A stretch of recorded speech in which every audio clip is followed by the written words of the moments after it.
नमस्कार, स्वागत है आपका टीबीएन न्यूज़ में। आज की जितनी भी तमाम बड़ी बड़ी खबरें हैं वो हम आपको दिखाने वाले हैं। कोरोना के खिलाफ युद्ध में हमारा पहला हथियार था कि बेड्स की संख्या बहुत बड़े स्तर पे बढ़ा दी जाए। जून के पहले हफ्ते में दिल्ली में अस्पतालों में बेड्स नहीं मिल रहे थे।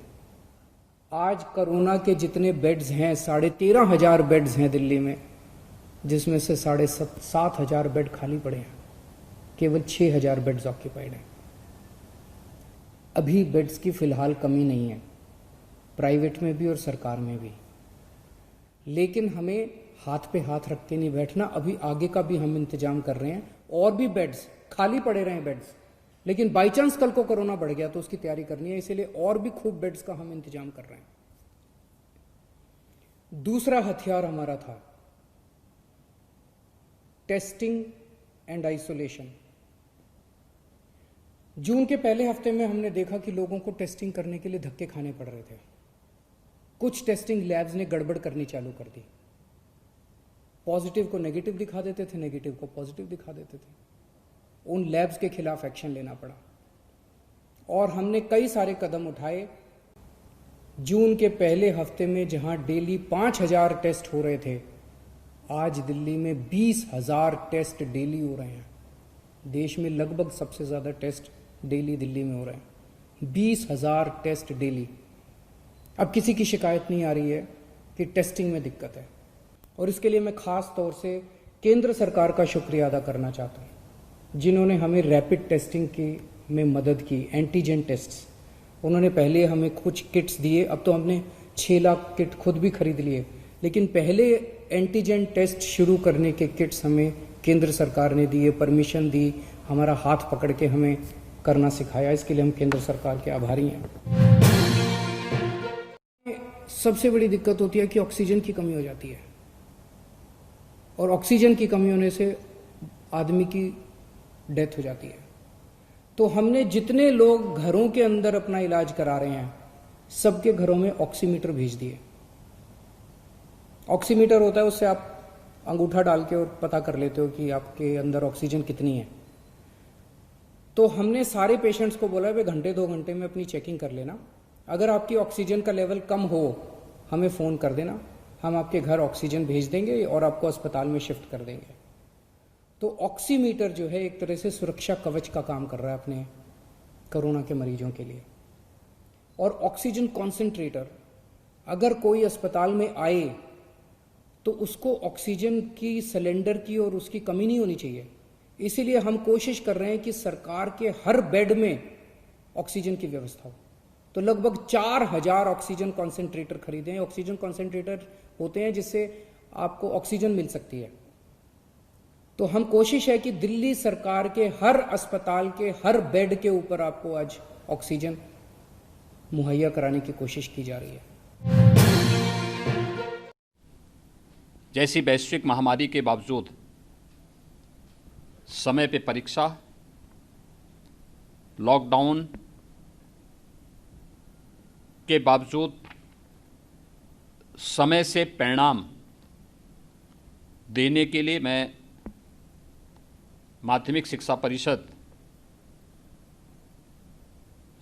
के मंत्री, माध्यमिक शिक्षा के मंत्री और उप मुख्यमंत्री डॉक्टर दिनेश शर्मा जी, विभाग के राज्य मंत्री समेत विभाग के सभी अधिकारियों को हृदय से धन्यवाद देता हूं।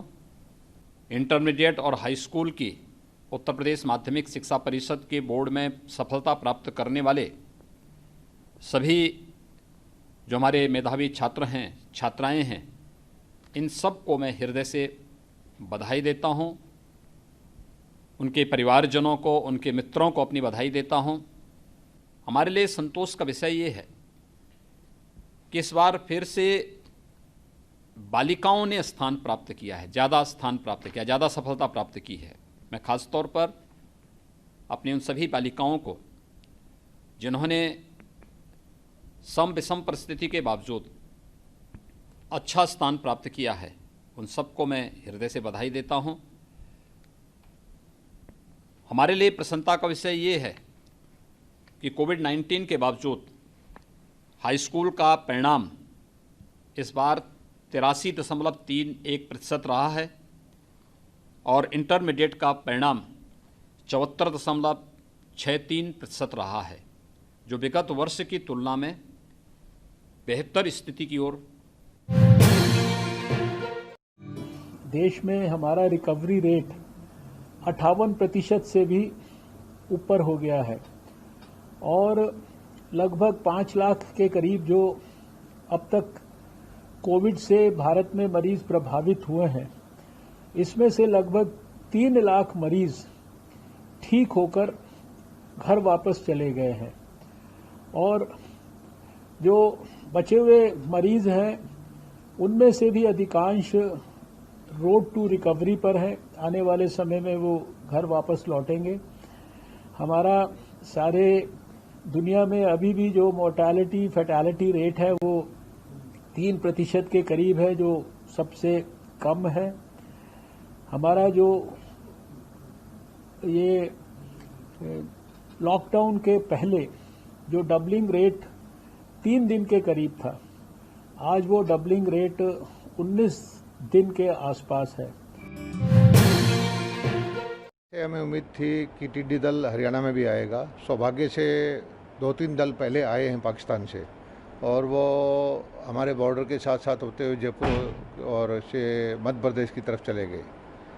इस बार जो है ये एक दल और पाकिस्तान से ही आया है और कल हमें सूचना मिल गई थी कि संभावना है ये हमारे यहाँ हरियाणा में एंटर कर सकता है और शाम को कल ये महेंद्रगढ़ से एंटर किया हरियाणा में और हमारे अधिकारियों ने इसको फॉलो किया और रात के 7 और 8 बजे के बीच में ये सेटल हो गया जाटूसाना के आसपास गांव में, 10-12 गांव में। ये बहुत बड़ा दल था। वहाँ जो चूरू से विशेषज्ञ इसके साथ फॉलो करते हुए आए हुए थे, जो भारत सरकार के टिड्डी रोकने वाला विभाग है उसके अधिकारी थे, उन्होंने बताया कि इसमें संख्या इनकी कोई 20 से 25 करोड़ के आसपास होगी और हमने पूरी तैयारी की। हमारे डिप्टी कमिश्नर पूरी रात वहाँ पर रहे और अधिकारी जो 7 डिप्टी कमिश्नर रहते हैं तो जिला के पूरे अधिकारी भी रहते हैं। सर्च लाइट का हमने इंतजाम करवाया, 15 फायर ब्रिगेड मंगवाए और पूरी रात जो पेड़ों पे जितनी भी टिड्डियाँ बैठी थी उनको काफ़ी लगभग 1/3 टिड्डियों को मारने में हम सफल हुए। क्योंकि सारी बारिश का मौसम है, खेतों के अंदर गिल्ली थी, वहाँ मशीन नहीं जा सकती थी, लेकिन काफ़ी अच्छी सफलता मिली है। सुबह 7 बजे मैं वहाँ चंडीगढ़ से चल के पहुँच गया था, सारे अधिकारी वहीं पर थे और ये सूर्योदय के समय से टिड्डी उड़ के झज्जर की तरफ गया। झज्जर से हमें उम्मीद थी कि ये जाएगा, रोहतक होते हुए पानीपत होके यूपी में जाएगा, लेकिन हवा का रुख पलटने से ये गुड़गांव की तरफ होके दिल्ली होके अब ये यूपी में जाएगा। आगे हमारे अधिकारियों ने सब जगह एडवाइजरी जारी कर दी है। कई गंभीर सवाल उठे हैं और इन सवालों को उठाना हमारा फर्ज बनता है, सिर्फ मेरा नहीं लेकिन आपका भी, क्योंकि इस देश को जानना चाहिए कि जब प्रधानमंत्री जी चीन के नेताओं के साथ दोस्ती बरत रहे थे तो कैसे समझौते हुए, कौन सी बातचीत हुई जिसने आज चीन को ये हिम्मत दे दी कि वे हमारी जमीन पे कब्जा कर पाए। इस देश की जनता को जानना जरूरी है। वे जानना चाहते हैं कि हमारे सैनिकों को आपने निहत्थे चीन की सेना का सामना करने के लिए क्यों भेजा। जिस धरती पर वे शहीद हुए वे भारत माता की धरती है, इस देश की धरती है, हमारी मां है। आप उस धरती को चीन को सौंप नहीं सकते। हम ये होने नहीं देंगे।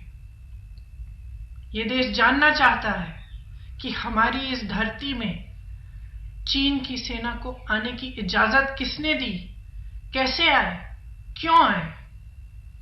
ये सवाल पूरा देश कर रहा है। दिशा निर्देश केंद्र सरकार द्वारा पहले ही दिए जा चुके हैं।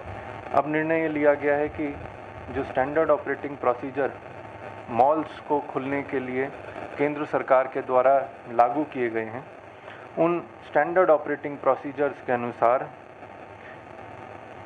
अगले आने वाले 1 सप्ताह में आदेश के अनुसार मॉल्स को खोला जाएगा और उसमें ज़िला प्रशासन के अधिकारी उन SOPs की पालना की समीक्षा करेंगे और उसमें जहां ये पाया जाएगा कि पालना नहीं हो रही है, उन दुकानों को या उन मॉल्स को दोबारा से बंद करने के दिशा निर्देश दिए जाएंगे। धार्मिक स्थलों को लेकर ज़िले में खोलने के बारे आदेश नहीं है।